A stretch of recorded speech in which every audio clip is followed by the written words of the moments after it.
Welcome traders. In today's video, we're going to be covering supply and demand, and this is going to be the ultimate masterclass series. This is part 1, so make sure you watch the next video. What is supply and demand? In simple terms, supply is sell and demand is buy. An area with increased supply is an area with increased selling pressure. An area with increased demand is an area with increased buying pressure. The main topics we will cover in this training is rally, base, drop. Rally is when the buyers exceed the sellers. Base is when the buyers and the sellers find equilibrium. And drop is when the sellers exceed the buyers. The two types of supply and demand zones.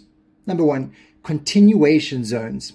These are rally, base, rally, and drop, base, drop zones. Then we get reversal zones, and these are rally, base, drop, and drop, base, rally zones. Let me explain further.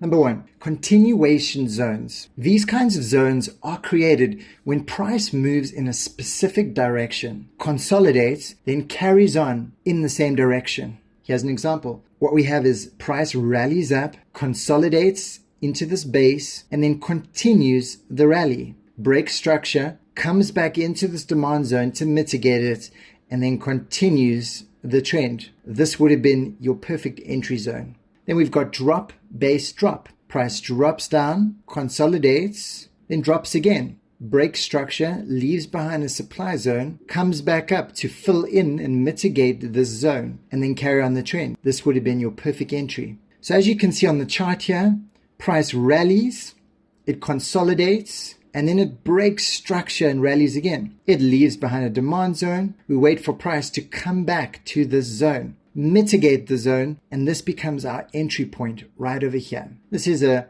rally, base, rally, continuation zone. It carries on the trend. Here's an example of a drop, base, drop. Price drops down with these massive momentum candles, consolidates, drops again, breaks structure, leaves behind a supply zone at this order block, carries on falling down. We wait for price to come back to this zone, and this becomes our perfect entry before it carries on with the continuation of the trend. Let's have a look at the charts.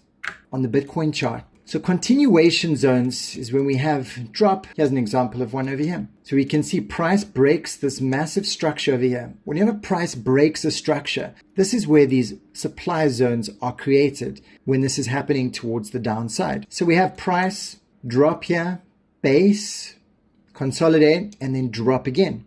Leave behind this wonderful supply zone. Then we wait for price to come all the way back up to this point, and this would have been your entry as it taps into the supply zone. But as you can see, this scenario happened multiple times before it even got to that zone. For instance, down here, price dropped, base, drop, left behind a supply zone, came back up, mitigated, and then dropped again. This would have been another little entry. And on the upside, we can see price rally, base, rally, leave behind a demand zone. Price comes back up, taps into this demand zone, and carries on the continuation of the trend. Does the same thing again. Rally, base, rally, leaves behind a demand zone.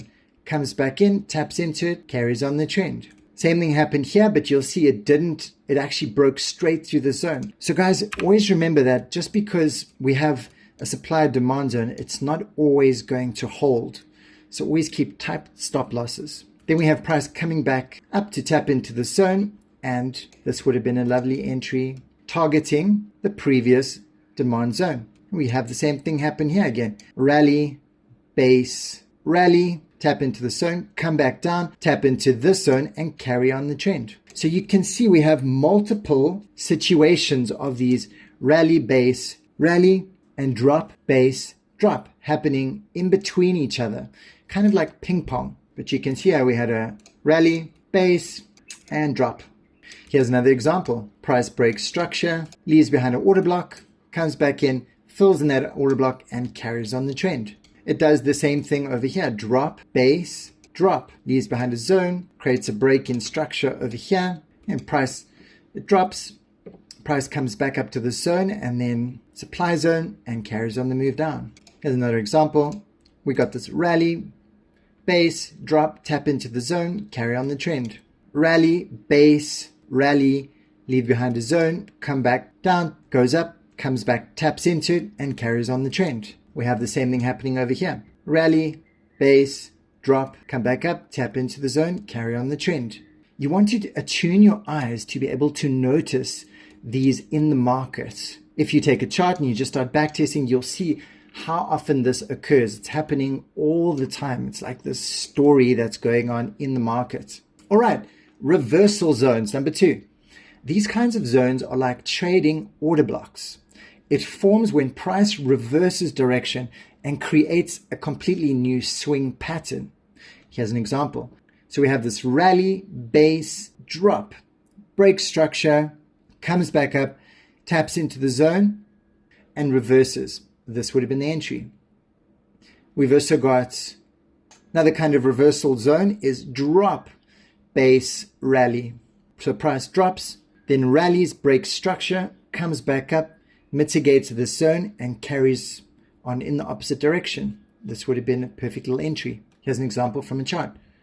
Rally, base, drop, leaves behind a supply zone, wait for price to come back to that zone, mitigate that zone, and this would have been your entry. Here's a drop, base, rally. Drop, base, rally, break structure, leaves behind a demand zone, wait for price to come back into that zone, see a nice rejection candle, and you enter right over here. Reversal zones. These zones form when one major swing completely changes direction, usually from institutions placing massive orders in the opposite direction. Reversal zones are highly profitable zones to trade because of the amounts of liquidity that is available. Here's a great example. We've got rally, base, drop, break structure, leaves behind a supply zone, price comes back up, mitigates this zone, and we would have taken an entry right over here. We would have waited for this nice candle, stop loss above the wick, and our target would be the next supply zone, which would have been down here. As you can see, price reached that level nicely. Okay, let's have a look at another example. Here we go. Rally, base, drop, leaves behind a supply zone, price comes back up, taps into this zone, and drops again. This would have been your entry. Your target would have been this demand zone. Let's look for another example. Here we go. Rally, base, drop, leaves behind this supply zone, wait for price to come back up to this zone, taps into it, and look at this massive drop from that zone. Same thing happening again. Drop, base, rally, taps into this zone. There's so many examples, guys. Are you starting to see how this is like a story? Once you can attune your eyes to notice these scenarios, you'll see the market is continually telling you a story. Here you go. Rally, base, drop, leaves behind a zone, wait for it to come, tap back into the zone over here, and you enter right over here, targeting this demand zone.